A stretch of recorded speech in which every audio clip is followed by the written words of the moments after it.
বিসমিল্লাহির রহমানির রহিম। সম্মানিত সুধী, আসসালামু আলাইকুম। সবাইকে আমাদের YouTube channel VAT and tax স্কুলের পক্ষ থেকে আন্তরিক শুভেচ্ছা এবং অভিনন্দন।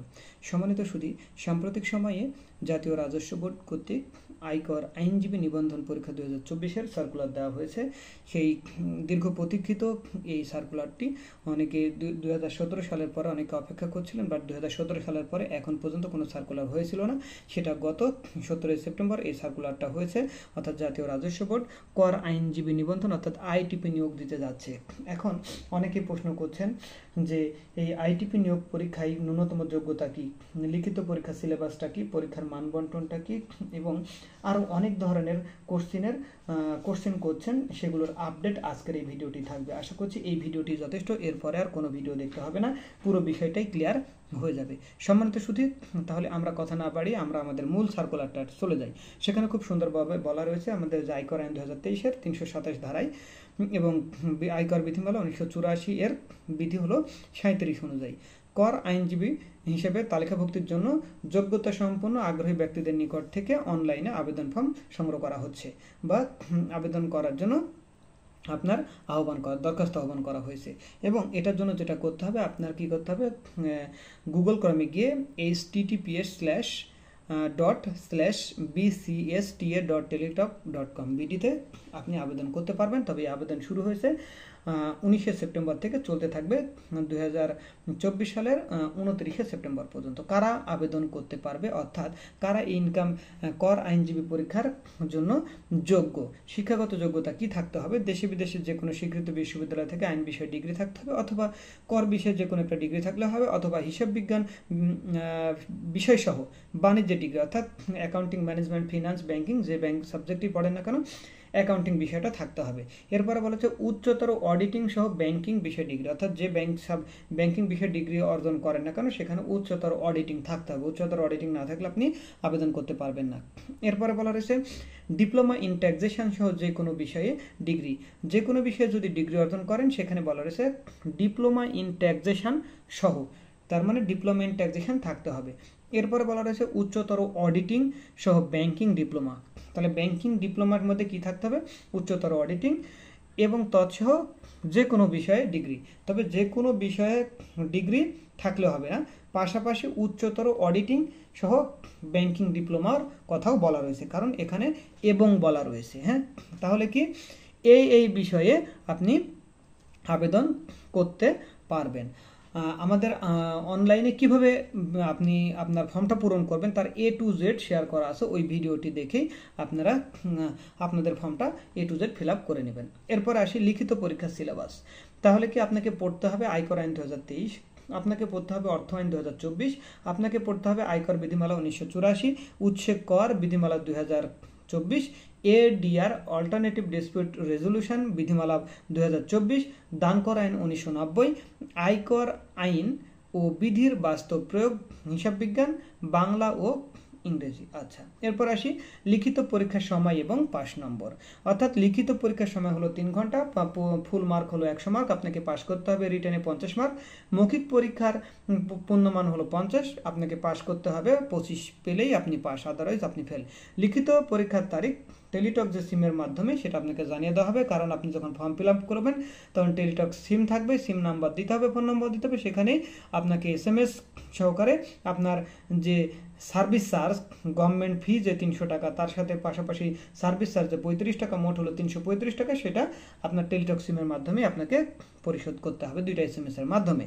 মৌখিক পরীক্ষার যখন আপনি রিটেন পরীক্ষায় উত্তীর্ণ হবেন তখন মৌখিক পরীক্ষার সময় আপনাকে মূল কাগজপত্র প্রদর্শন করতে হবে, পাশাপাশি সত্যায়িত কপি দাখিল করতে হবে। বলা রয়েছে সকল শিক্ষাগত যোগ্যতা সার্টিফিকেট ও মার্কশিট, বর্তমান পেশা সম্পর্কে প্রার্থীর সহ ঘোষণাপত্র, সাম্প্রতিক সময়ে তোলা প্রার্থীর 2 কপি পাসপোর্ট সাইজের ছবি, উপযুক্ত কর্তৃপক্ষ কর্তৃক প্রদত্ত নাগরিকত্ব সনদপত্র এবং জাতীয় পরিচয়পত্র। অনেকে প্রশ্ন করছেন সরকারি, আধা সরকারি বা স্বায়ত্তশাসিত প্রতিষ্ঠানে যদি কোনো কর্মকর্তা কর্মরত থাকে তারা আবেদন করতে পারবে কিনা? তারা অবশ্যই আবেদন করতে পারবে, তবে যথাযথ কর্তৃপক্ষের মাধ্যমে। কারণ হলো আপনি যখন রিটেন এবং ভাইভা পরীক্ষায় উত্তীর্ণ হবেন, সনদ প্রাপ্তির জন্য বিবেচিত হলে এই সনদ গ্রহণের পূর্বেই উল্লেখিত চাকরি থেকে ইস্তফা দিয়ে ছাড়পত্র জাতীয় রাজস্ব বোর্ডে কিন্তু দাখিল করতে হবে, আদারওয়াইজ আপনাকে কর নিবন্ধন সনদ প্রদান করা হবে না। লিখিত মৌখিক পরীক্ষার ফলাফল যথাসময়ে জাতীয় রাজস্ব বোর্ড এবং বিসিএস কর একাডেমির ওয়েবসাইটে পাওয়া যাবে। এছাড়া উক্ত ফলাফল জাতীয় রাজস্ব বোর্ড ও বিসিএস কর একাডেমির নোটিশ বোর্ডেও দেওয়া হবে।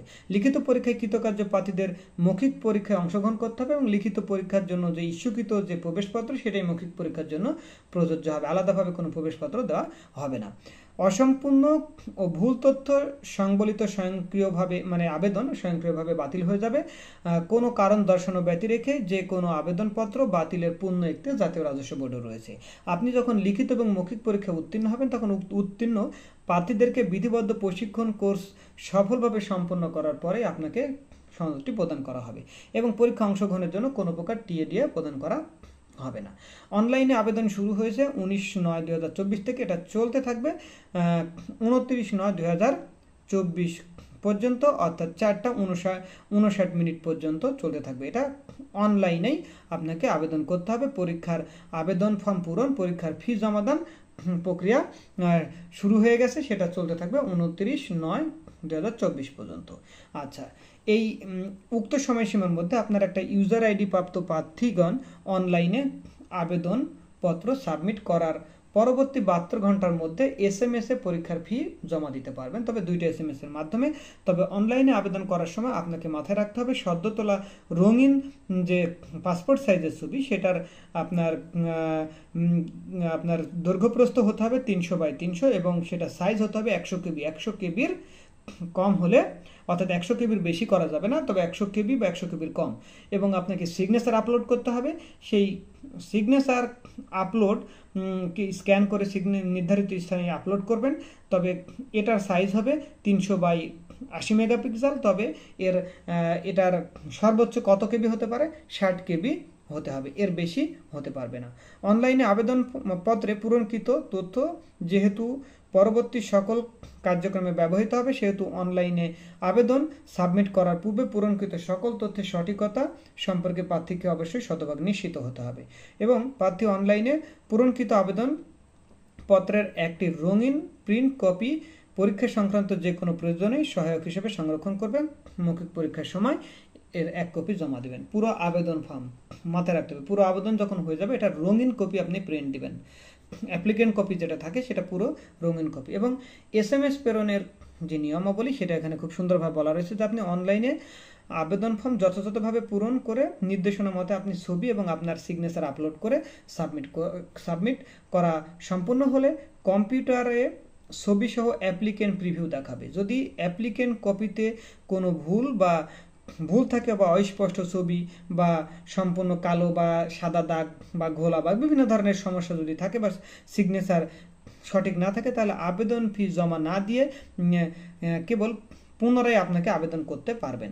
আবেদন ফি জমা দেওয়ার পরে আর কোনো ধরনের পরিবর্ধন, পরিমার্জন বা সংশোধন গ্রহণযোগ্য নয়। বিধায় আবেদন ফি জমাদানের পূর্বে প্রার্থীকে অবশ্যই অ্যাপ্লিক্যান্ট কপিতে সদ্য তোলার রঙিন ছবি, নির্ভুল তথ্য এবং স্বাক্ষর সংযুক্ত থাকা এর সঠিকতার বিষয়টি অবশ্যই আপনাকেই বা অ্যাপ্লিক্যান্টকেই নিশ্চিত হতে হবে এবং PDF কপি ডাউনলোড ও প্রিন্ট করে সংরক্ষণ করবেন। তবে অ্যাপ্লিক্যান্ট কপিতে একটি ইউজার আইডি নম্বর দেওয়া থাকবে। ইউজার আইডি নম্বর ব্যবহার করে প্রার্থী নিম্নোক্ত পদ্ধতিতে টেলিটক প্রিপেইড মোবাইল নম্বরের মাধ্যমে 2টা SMS এর মাধ্যমে আপনি ফিটা জমা দিতে পারবেন। পরীক্ষার ফি হলো 300 টাকা, এর সাথে সার্ভিস চার্জ হলো 35 টাকা, মোট হলো 335 টাকা পরিশোধ করতে হবে এবং টেলিটক প্রিপেইড মোবাইল সিম নম্বরের মাধ্যমে, তবে 72 ঘন্টার বেশি হওয়া চলবে না, 72 ঘন্টার মধ্যে আপনাকে জমা দিতে হবে।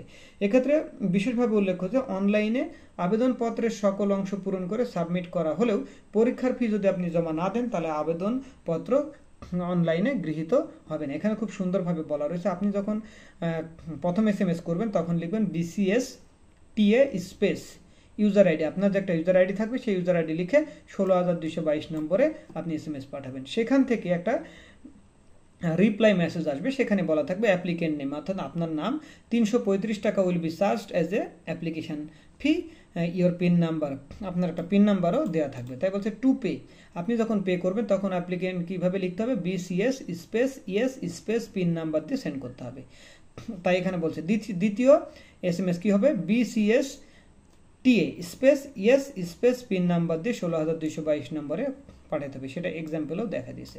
যখন পেমেন্টটা কমপ্লিট হয়ে যাবে তখন লেখা থাকবে congratulation, applicant name, payment completed successfully for BCST application for user ID এত, এবং পাসওয়ার্ডটা দেওয়া হবে। এবং বলা রয়েছে প্রবেশপত্র প্রাপ্তির বিষয়টা এই ওয়েবসাইট থেকেই আপনাকে ডাউনলোড করতে হবে, এবং মুঠোফোনে SMS দেওয়া হবে, যে আপনার SMS এর মাধ্যমে আপনাকে জানানো হবে যে আপনার অ্যাডমিটটা অ্যাভেলেবল হয়েছে। তখন আপনি আপনার সেই SMS দিয়ে অবগত হওয়ার পরে আপনি ওই সার্ভারে ঢুকে আপনি আপনার প্রবেশপত্রটি ডাউনলোড করবেন, এবং SMS এ প্রেরিত ইউজার আইডি এবং পাসওয়ার্ড ব্যবহার করে পরবর্তীতে রোল নম্বর, ছবি, পরীক্ষার তারিখ, সময়, স্থান, কেন্দ্রের নাম ইত্যাদি তথ্য সংবলিত প্রবেশপত্র ডাউনলোড পূর্বক রঙিন প্রিন্ট কপি নেবেন। এটা সাদা কালো হলে চলবে না, রঙিন কপি প্রিন্ট করতে হবে। প্রার্থী এই প্রবেশপত্রটি লিখিত পরীক্ষা অংশগ্রহণের সময় এবং উত্তীর্ণ হলে মৌখিক পরীক্ষার সময় অবশ্যই সংরক্ষণ করবেন। এখানে বলা রয়েছে শুধু টেলিটক প্রিপেড সিম হতে, মুঠোফোন হতে প্রার্থীগণ নিম্ন বর্ণিত SMS পদ্ধতিতে নিজের ইউজার আইডি এবং পাসওয়ার্ড রিকভারি করতে পারবেন। যদি আপনি ইউজার আইডি এবং পাসওয়ার্ড ভুলে যান, কেউ যদি ইউজার আইডি ভুলে যায় তাহলে আপনাকে কি করতে হবে, SMS করতে হবে BCS TA space help space user ID send 16222। কিন্তু যদি এমন হয় যদি আপনি পাসওয়ার্ড ভুলে যান তাহলে কি হবে, বা পিন নাম্বার ভুলে যান, তাই বলছে BCS TA space help space pin space এই যে পিন নাম্বার দিয়ে 16222 পাঠিয়ে দিলে আপনার ওখান থেকে আবার পাসওয়ার্ড রিসেট করার বা আইডি রিকভারি করার অপশান দেওয়া হবে। আচ্ছা, অনলাইনে আবেদন এবং টাকা জমা প্রদানের বিষয়টি প্রার্থী সতর্কতার সাথে সম্পূর্ণ করবেন। এক্ষেত্রে কোনো মাধ্যম থেকে উক্ত কাজটি সম্পূর্ণ করে প্রার্থী প্রতারিত হলে তার জন্য কর্তৃপক্ষ দায়ী থাকবে না। এই মোটামুটি সব প্রসেসটাই আমরা বলে দিলাম, এখানে তেমন নতুন করে কোনো কিছু বলা নেই। তবে বলা রয়েছে শেষ তারিখ এবং সময়ের জন্য অপেক্ষা না করে যথেষ্ট সময় নিয়েই অনলাইনে আবেদন ফর্ম পূরণ এবং আবেদন ফি জমাদান করতে পরামর্শ দেওয়া যাচ্ছে। ওকে, তাহলে সম্বন্ধে শুধু এই হচ্ছে আমাদের কর আইনজীবী নিবন্ধন পরীক্ষা 2024 এর বিজ্ঞপ্তি সংক্রান্ত সর্বশেষ আপডেট।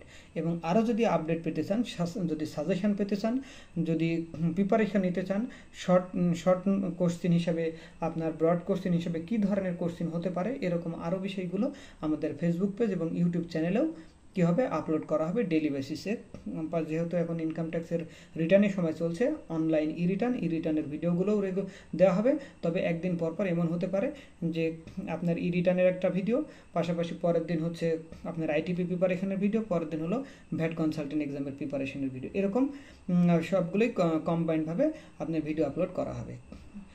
তাই সম্বন্ধে শুধু যারা এখনও আমার চ্যানেলটিকে সাবস্ক্রাইব করে না, চ্যানেলটিকে সাবস্ক্রাইব করে বেল আইকনটা অন করে রাখুন, যাতে নতুন নতুন ভিডিওর নোটিফিকেশন আপনি আপনার চ্যানেলের মাধ্যমে পেতে পারেন। যাই হোক, সম্বন্ধে শুধু আজকে এ পর্যন্তই। সবাই ভালো থাকবেন, সুস্থ থাকবেন। আসসালামু আলাইকুম।